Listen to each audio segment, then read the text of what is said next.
This is The Extra Point, an Arizona's Family Originals podcast, sponsored by your Phoenix Suns. Well, it's been a sad time in the Valley of the Sports, and last night was a sad night. We're watching Game 7 of the Stanley Cup Finals, and we think, why can't that be us? Why can't that happen in the desert? Why can't we have nice stuff? Our hockey team moved to Salt Lake City, and the Florida Panthers, who have had kind of a run like the Coyotes, have been on the ascent, and we don't have a hockey team, and professional hockey appears to be dead in the desert, at least for the time being. So let's bring in a man who has been all over this story and broke the news late last night that Alex Meruelo and the Coyotes ownership group will no longer pursue a deal to buy land in the desert to build a hockey arena. The one, the only, Craig Morgan from PHNX. Craig, how many interviews have you done today? This is number 5. 5. What there was the late night article last night that really, I mean, it went national, and it was during the celebration. We're sitting there looking up and seeing Keith Tkachuk, the former Coyote captain, in tears that his son had won the Stanley Cup, and Oliver Ekman-Larsson skating around with the cup. And then as great of a job it was as you do, it was kind of tough to read your story. So we've kind of been able to digest this now. Fair to say professional hockey is dead in the desert for the time being. Well, definitely for the time being, with Alex Meruelo deciding not to pursue any more arena options after the Arizona State Land Department canceled the auction that was supposed to be held this Thursday. There's no immediate path forward. It's going to be a process. As Deputy Commissioner Bill Daley told me a while ago when I floated the hypothetical that what happens if Alex Meruelo leaves? And I knew I had to ask Bill Daley this, by the way, because Gary Bettman hates hypotheticals. He won't answer them.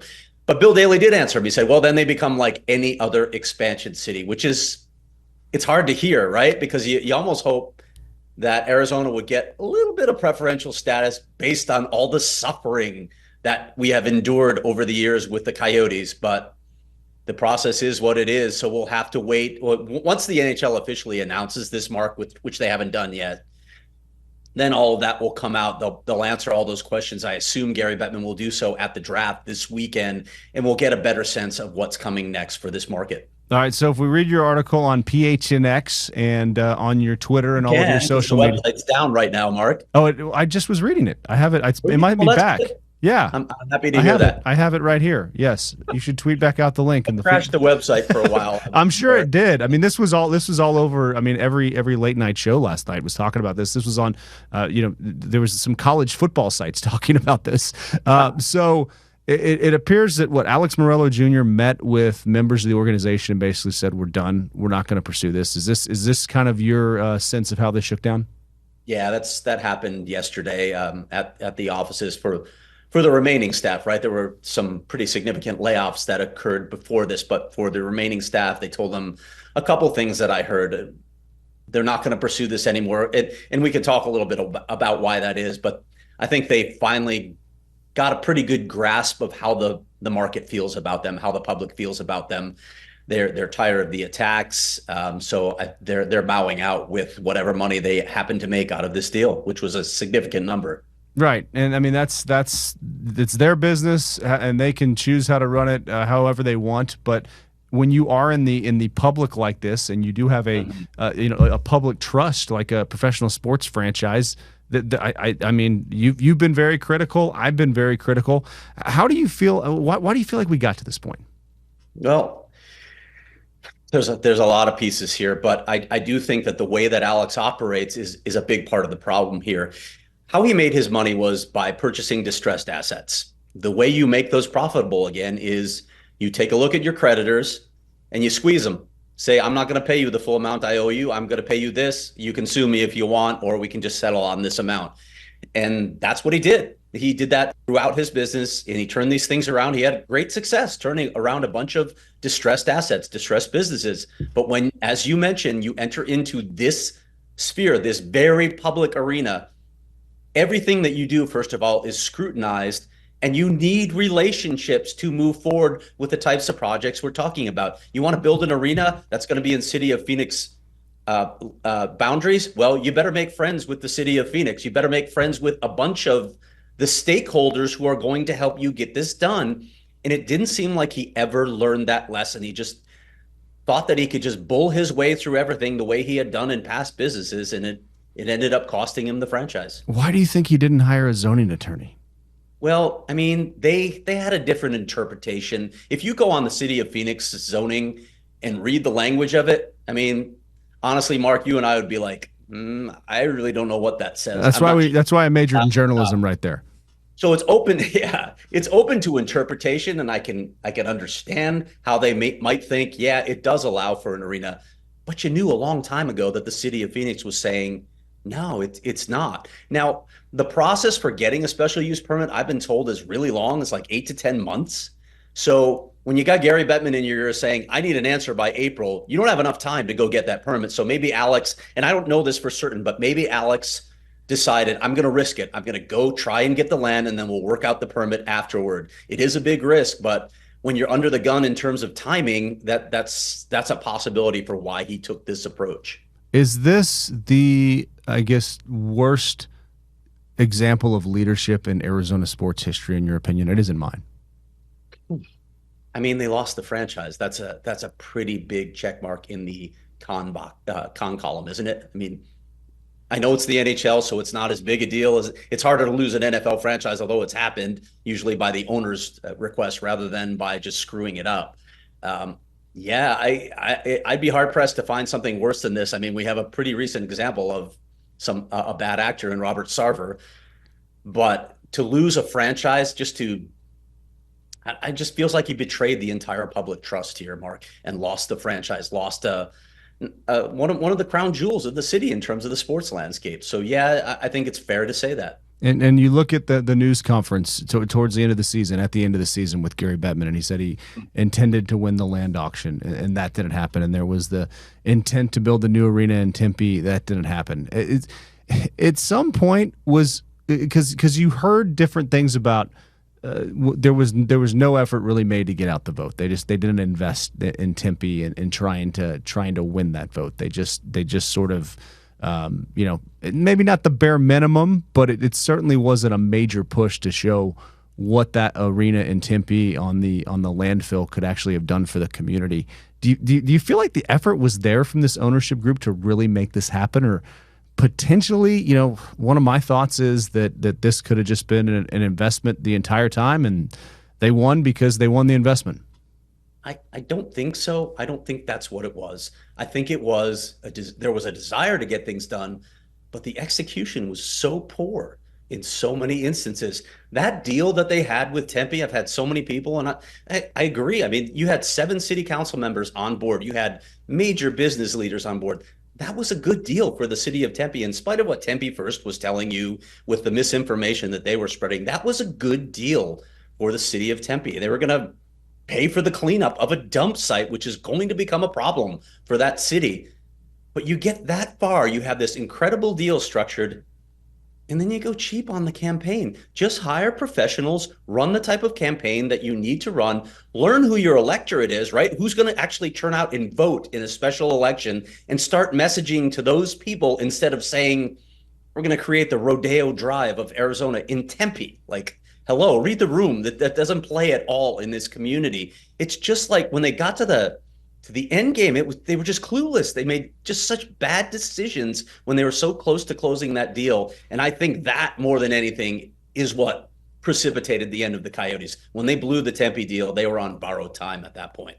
And right now, your report is the report of record when it comes to the news that this is happening. I've had different conversations with people at the Coyotes who have talked about the meeting that Alex Meruelo Jr. had with the staff, informing them that the land deal is not going to happen. But when do you think this becomes official, that Gary Bettman actually acknowledges what you were reporting, and the Coyote franchise, as we know it, will no longer exist, at least not for in the near future? It's really tough to say, because I know that Gary doesn't like this sort of news to steal the thunder from marquee events. We had Game 7 last night. We have the draft later this week. But there is a Board of Governors meeting this week, and Gary knows he's going to be hammered with questions on this. A lot of people are going to want to know what comes next for Arizona. So I would hope that they would announce it around the draft, maybe before the draft.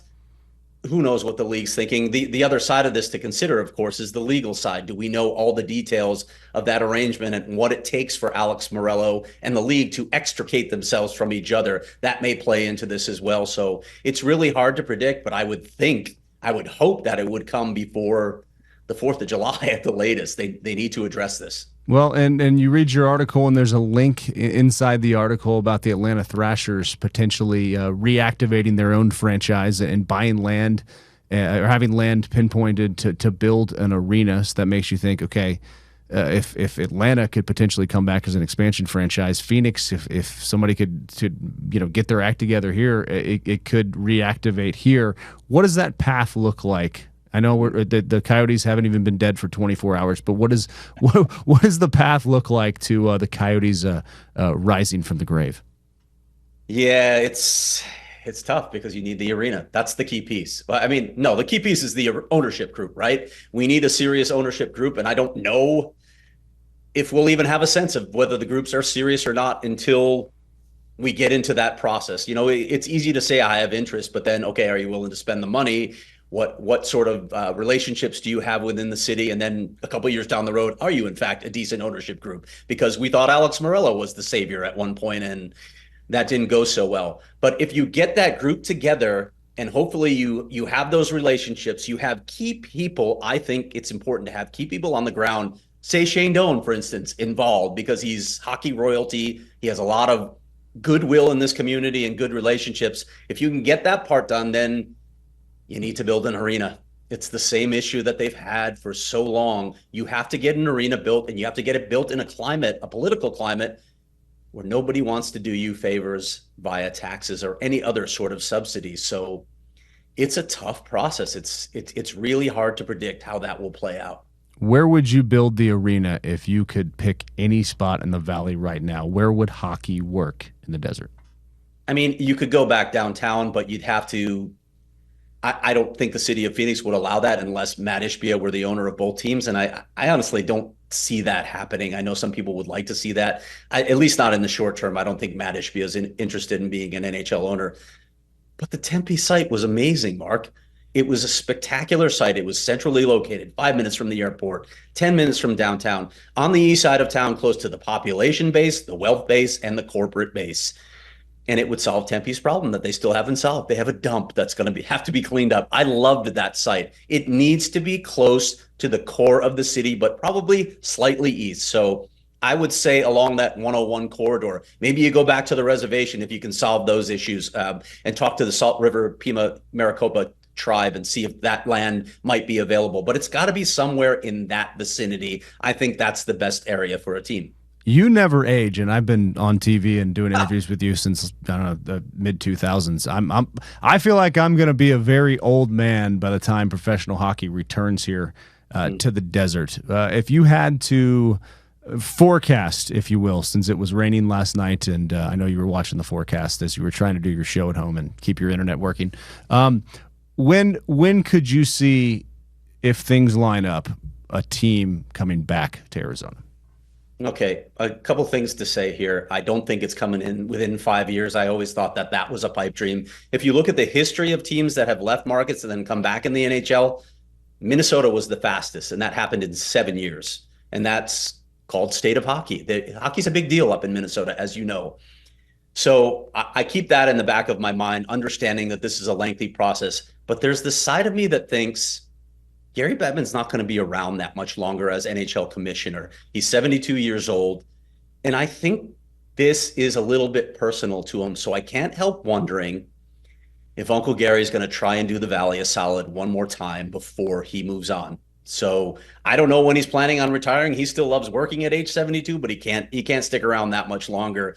Maybe Gary will try and fast track this behind the scenes if he can get the right ownership group. And we would celebrate Gary Bettman Appreciation Day right here. He could come in here and we would celebrate it. We would throw him a party. Do you have any sense if a franchise were able to come back to the desert, if it could be named the Arizona Coyotes? Or, some of us have thought that name is cursed, as cool as the logo is. You should just start from scratch. Yeah, my understanding, and I need to do more reporting, I need to clarify this with the league, is that once Alex steps out, he loses the rights to the Coyotes and they become available again. Look, if Shane Doan's affiliated with a new group, I think we'll see the Coyotes come back because it means something to Shane. If it's another group, I could completely understand them just wanting to wipe the slate clean, say, let's start fresh. It's a great logo and a great name, but there's a whole lot of bad juju around the Coyotes, so maybe we should choose a different nickname. I would choose the Firebirds. That's number one on my list, literally. Yes. Yeah. Crazy. It'd be great. I love it. Yeah. And it works from a thematic standpoint, right, too, rising from the ashes. After all that had gone before here, they're back. They've come back from the dead. I love it. Done. 7 years from today. All right, we've solved the Phoenix it, Mark. Firebirds. We have it's either that, the Donors, or the Fighting Morgans. So I'm going to put that in the suggestion box as well. Like the third choice at all. Well, I know you've been busy. I know you have another article to write right now. So give us a tease. Where can we find that article? And what else are you sort of zeroing in on with this story as we lay the Coyotes in their grave? Yeah, it's about what comes next. That's not necessarily what I'm working on right now because, as you know, I'm kind of become the Cardinals beat writer as well. So I'm working on a Cardinals story, but you can find all of my work at gophnx.com. And yes, I will continue to keep an eye on the NHL in Arizona. Hopefully we'll have a team back for fans because, man, nobody deserves it more than Coyotes fans. Yep. Preach. Very true. Real quick. Is that a cup of Cardinal Kool-Aid next to you? Or are you drinking the June Kool-Aid that this team could compete? It's a little early for me to be drinking Kool-Aid. I am intrigued, though. I am intrigued by the pieces on offense and the new vibe. I wrote a story recently just looking at how many coaches in this league, even with this franchise, get a bump in year 2 or year 3. There's just this vibe. And when you have the right pieces, if you have quarterback play, you can do something. I'm not saying they're going to win a Super Bowl, but they could be a playoff team. I would not be surprised if the Cardinals were in the playoffs this year. Hey, we are here for that, and we're going to need it with one less professional sports team here to cover in the Valley of Sports. Well, Craig, thank you for your time as always. We know it's been a busy 24 hours here, and keep up the great work. All right, buddy. Always great talking to you. This is The Extra Point, an Arizona's Family Originals podcast, sponsored by your Phoenix Suns.